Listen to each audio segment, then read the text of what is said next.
Hello everyone, welcome to my channel. Today in this video I'm going to show you how you can switch your Instagram account to a professional account. It is really easy, so follow my steps. Let's start the video.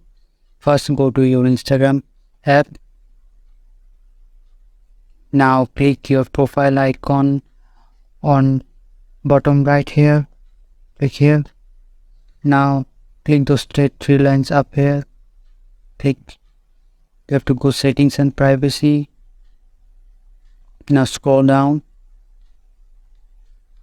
select the option account types and tools. Now you can see the option switch to professional account.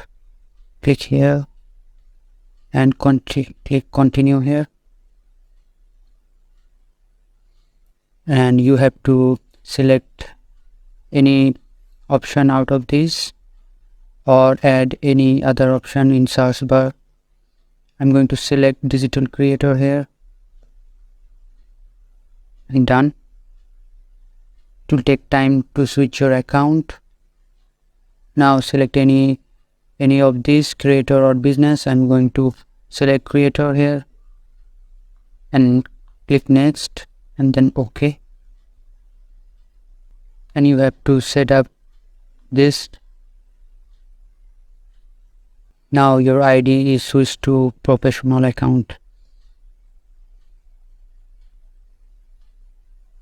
Skip this from now. As you can see, your ID is a professional ID. You can see professional dashboard. You can do anything here, add tools, ban contacts. That's it for today's video. I hope you like it. Please consider subscribing to my channel.